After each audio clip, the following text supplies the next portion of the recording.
बिस्मिल्लाहिर्रहमानिर्रहीम। अस्सलाम वालेकुम जी, मैं नजमुल हसन बाजवा हूँ। नाज़रीन कराम, ये बात तय होती हुई नज़र आ रही है कि दलेर इमरान खान की जो क़यादत है, यानी तहरीक इंसाफ की क़यादत है, वो बुज़दिल भी है, वो डरपोक भी है और वो कॉम्प्रोमाइज़्ड भी है किसी हद तक शायद वो जो कुछ कर रहे हैं उन्हें इस बात के नतीजों का भी पता है कि इसका नतीजा इमरान खान के लिए अच्छा नहीं निकलेगा। और ये बात पिछले कुछ अरसे से ये तासुर मजबूत होता चला गया। ये तासुर जब अवाम के अंदर आया तो लीडरशिप ने कोई एक ऐसा काम नहीं किया जिससे हमें यह अंदाजा हो सकता कि यार ये कोई सीरियसली ये सोच रहे हैं कि यार इमरान खान की जान खतरे में है। दिन दहाड़े हमें ऐसी धमकियां सुनने को मिलती हैं भोंपुओं से कि भाई अब खत्म कहानी और इमरान खान की जो है ना वो बुत्ती कर देंगे, ये कर देंगे, वो कर देंगे, फलां और ढिमका, इस तरह की बातें मिलती हैं। लेकिन पीटीआई की क़यादत कर कुछ क्यों नहीं रही है? ये सवाल सभी के दिलों में था, सभी के ज़हनों में था। लेकिन अब शायद लीडरशिप को इस बात का एहसास होना शुरू हुआ है और उन्हें इस बात का अंदाजा हुआ है कि हम बुज़दिल मशहूर हो गए हैं अवाम के अंदर। अवाम हमारे ऊपर टके का एतबार नहीं करते हैं। और जब देखिए लीडरशिप का वैक्यूम पैदा होता है, एक वैक्यूम पैदा होता है, तो फिर कोई ना कोई उसको रिप्लेस करता है। और लीडरशिप के इस वैक्यूम को रिप्लेस किया इमरान खान की फैमिली ने। इमरान खान कभी भी नहीं चाहता था, इमरान खान कभी भी नहीं चाहता था कि मेरे लोग, मेरे घर के लोग जो है वो किसी तरह से किसी भी सियासी एक्टिविटी में शमूलियत अख्तियार करें। लेकिन एक मिनट के लिए नाज़रीन किराम सोच के देखिए, इस बात को जहन में ला के रखिए कि अगर आपके जहन अगर इमरान खान के हवाले से कोई बात लीडर, कोई पाकिस्तान तहरीक इंसाफ का कोई लीडर आपको कहता है, आप उसके ऊपर एतबार करेंगे, या इमरान खान की फैमिली से कोई कहता है आप उसके ऊपर एतबार करेंगे?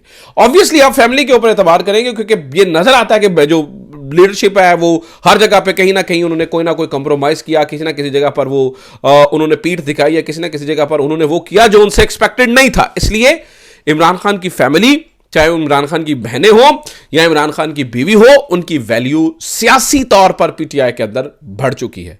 लिहाजा नाज़रीन किराम, अब इस चीज को देखते हुए पीटीआई की लीडरशिप भी अब सख्त, तगड़े और मुश्किल फैसले लेना शुरू कर चुकी है।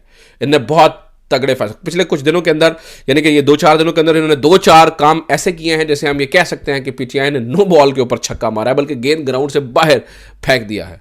इस तरह के जबर के माहौल के अंदर आप बहुत ज्यादा रिजल्ट्स एक्सपेक्ट नहीं कर सकते हैं, लेकिन अब नीयत तो साफ रखे ना। तो तहरीक इंसाफ ने अब नीयत दिखाना शुरू कर दिया। क्या क्या किया है, कौन कौन से ऐसे काम किए हैं जिनसे ये लगता है कि अब जो है वो ये करना चाहिए था जो पहले नहीं किया, और किस तरह से इनकी जो एग्रेसिवनेस है पीटीआई की अब वो बढ़ती। जब पीटीआई जो है ना वो, क्योंकि पीटीआई के बारे में तो ये कहा जाना शुरू हो गया, आज सुहेल वड़ाइच का कॉलम पढ़े जिसमें सुहेल वड़ाइच कह रहे हैं कि जो इख्तिदार वाले हैं, यानी कबूलियत वाले, वो ये समझना है क्यों पीटीआई की बात करें, पीटीआई तो गिरती दीवार है, इसको एक धक्का और दें तो कहानी खत्म हो जाएगी। हालांकि ये सुहेल वड़ाइच साहब को कॉलम लिखते हुए जरा बराबर ये ख्याल नहीं आया होगा कि भाई इन लीडर्स का, इनके गिदड़ भभकियों का नाम इमरान खान नहीं है। इमरान खान है, पीटीआई इमरान खान है, पीटीआई इमरान खान की अवाम है, और वो गिरती हुई दीवार नहीं है, वो आहनी दीवार बने हुए हैं। बहरहाल इन लीडर्स ने और पीटीआई ने इस वक्त क्या किया है, कौन से ऐसे इकदाम किए हैं जिसे हमें ये लगता है कि यार, जिसे ये कहा जा सकता है यार ये बहुत शानदार काम किया। अब आया ना, अब लेके आ रहा ना ऊंट को पहाड़ के नीचे। तो ये क्या काम है, ये क्या, कौन सी ऐसी चीजें, कौन से ऐसे इकदाम उठाए? नंबर 1 ये मैंने आपके सामने रखने हैं। नंबर 2 ये फौजी अदालतों के मुकाबले में आलमी अदालत कैसे आ गई है, ये क्या कहानी है, ये क्या मामला है, इसके ऊपर भी बात करेंगे। और नाज़रीन किराम, इसके अलावा जो इमरान खान की फैमिली को के साथ इन्होंने अंदर खाते और रंगबाजी करने की कोशिश कर रहे हैं, वो क्या। और मैंने पिछली दफ़ा एक वो मीटिंग्स वाली बात आपको जो है ना वो छोड़ दी थी, मैंने मीटिंग्स वाली आपको बात बताई नहीं थी कि ऐवान सदर के अंदर मीटिंग्स हो रही हैं, उनका क्या मतलब है, ये भी मैं आपके सामने रख देता हूँ।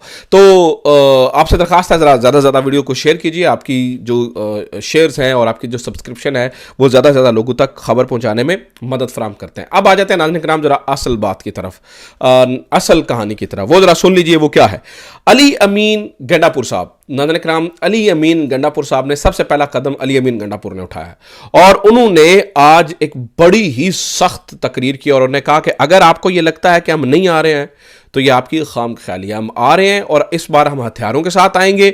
मैं अपनी बात पे कायम हूं, गोली का जवाब गोली से देंगे। बल्कि उन्होंने ये भी कहा कि सबसे ज़्यादा अफसोस मुझे इस बात का होता है कि मेरा बाप भी फौज में था, मेरा भाई भी फौज में था, लेकिन उन्होंने फौजियों से हमारे ऊपर गोलियां चलवाई। अली अमीन गंडापुर साहब क्या कह रहे हैं और ये कितनी सख्त बात कर रहे हैं वो जरा सुनिए, जरा आपको अंदाजा हो जाएगा खुद। सौ की तादाद में पंजाब पुलिस के लोग हमारे हत्थे चढ़े, रेंजर के लोग हमारे हत्या चढ़े, वीडियो मौजूद है। हमने उनको बाइजाजत जाने दिया, बल्कि पहुंचाया, क्योंकि हम उनको कौन का बच्चा समझते हैं। हमें एहसास है एक बात का, हमारी ये तरबियत है कि वो भी किसी के बच्चे हैं, किसी के शो हैं, किसी के बेटे ये पुरमन का लाभ छोड़ देना।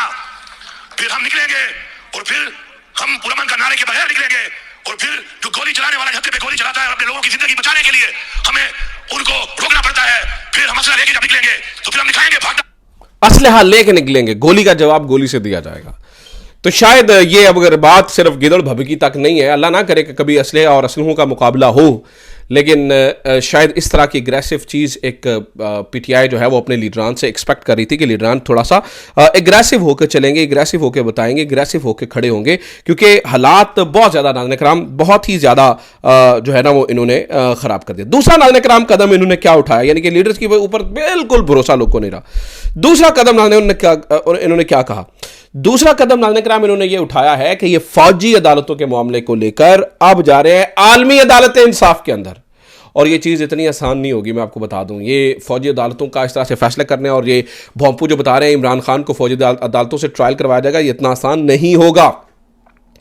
पीटीआई आलमी अदालत इंसाफ में जाती है या नहीं जाती है वो एक बात की बात है, लेकिन पीटीआई इस पर कमिटेड नजर आई। आलमी अदालत क्या आलमी अदालत इंसाफ का ये बनता है या नहीं बनता दायरा इख्तियार, आलमी अदालत इंसाफ इसके ऊपर क्या कहती है, ये सब की बात है। लेकिन अगर पीटीआई ने आलमी अदालत इंसाफ जाने का फैसला कर लिया और ये वाकई एक पिटीशन तैयार करके ले गए, तो नाज़रीन किराम पूरी दुनिया का मीडिया इस बात को कवर करना शुरू हो जाएगा और पूरी दुनिया की निगाहें लग जाएंगी। शायद आलमी अदालत इंसाफ के फैसले से बड़ा मामला सिर्फ इस खबर में ही छुपा है कि पीटीआई ने आलमी अदालत इंसाफ में जाने का फैसला कर लिया है। यह भी एक एग्रेसिव कदम है और इसके ऊपर शायद पीटीआई ने बहुत देर की, लेकिन अब चूंकि मामला इस तरफ जा रहे हैं तो इन्होंने एक खतरनाक कदम पीटीआई ने यहां पर भी उठा लिया है। दूसरा नाज़रीन किराम, मैं आपको बता दूं कि हालात इस कदर खराब हो चुके हैं, चूंकि डी चौक इनके इतने गले पड़ चुका है जो कुछ इन्होंने किया, और पीटीआई के ये इकदाम इस गवर्नमेंट को मजीद इनवैलिडेट करते हुए नजर आते हैं। लिहाजा अब कुछ ना कुछ तनाबे वहां से हिलना शुरू हो चुके हैं। खबर यह मिली है कि इस गवर्नमेंट को तब्दील किया जा रहा है, ये गवर्नमेंट घर जा रही है। मैं आपको बार बार बता रहा हूं, ये गवर्नमेंट घर जा रही है। मिसाल देता हूं, आज आप खालिद मकबूल सिद्दीकी का यह बयान सुने। उन्होंने कहा जी न जाने कब हुकूमत छोड़ दे। खालिद मकबूल सिद्दीकी कह रहे हैं कि न जाने हम कब हुकूमत छोड़कर घर चले जाएं।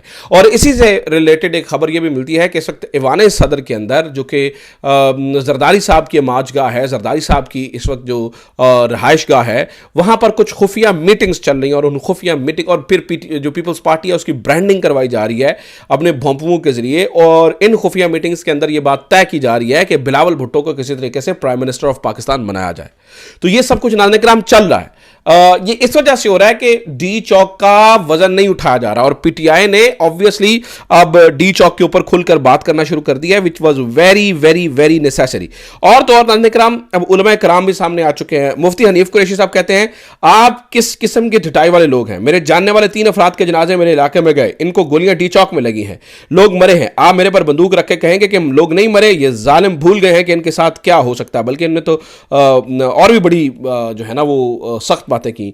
मुफ्ती हनीफ कुरैशी ने यह भी कहा है कि किसी बेगुनाह मुसलमान को आप कत्ल करेंगे जहन्नम में जाएंगे। खवारिज किसी बेगुनाह गोलियां मारे तो वो जहन्नम के कुत्ते हैं, और कोई दूसरा उठकर बेगुनाह को गोली मारे तो वो जहन्नम का कुत्ता क्यों नहीं है।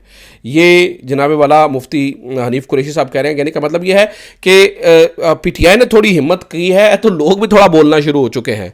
पीटीआई चुप थी तो लोग भी जो है ना वो खामोश थे, और ये इस तरह की चीज़ें जो है वो की जा रही थी।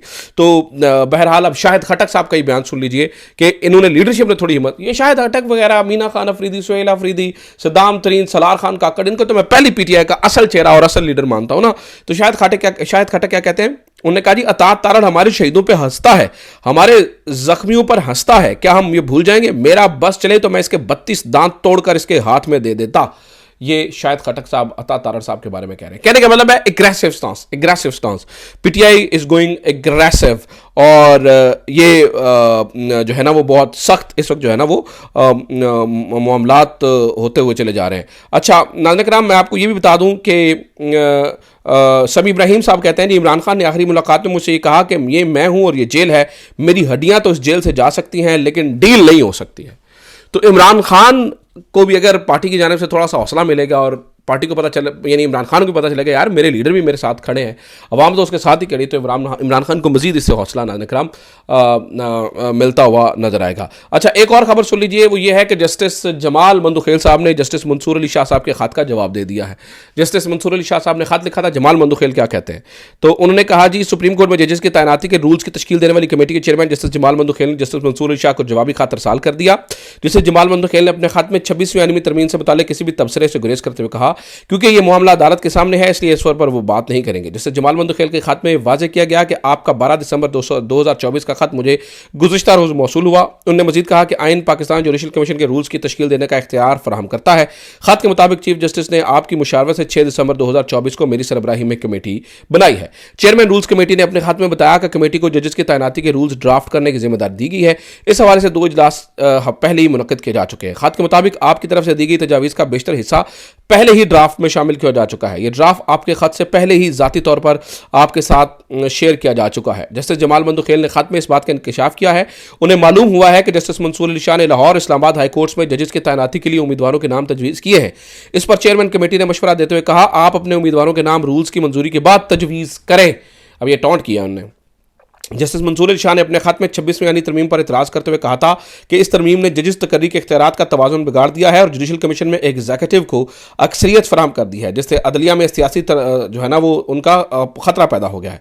जस्टिस जमाल मंदुखेल ने अपने खत में कहा है कि इन्हें जस्टिस मंसूर अली शाह साहब की तरफ से दी गई तजावीज़ का इल्म है और बेशतर नुकात पहले ही रूल्स के मसवदे में शामिल किए जा चुके हैं। उन्होंने मजीद कहा कि अदालती अमल के शफाफ और आइनी दायरे में रहने को यकीनी बनाना इनकी तरजीहात में शामिल है। तो कहने का मतलब है जुडिशरी के अंदर भी हलचल जो है ना वो हो रही है। तो ये अब तक की खबरें हैं, ये अब तक की चीज़ें। उम्मीद करता हूँ ये वीडियो आपके लिए इन्फॉर्मेटिव रही होगी।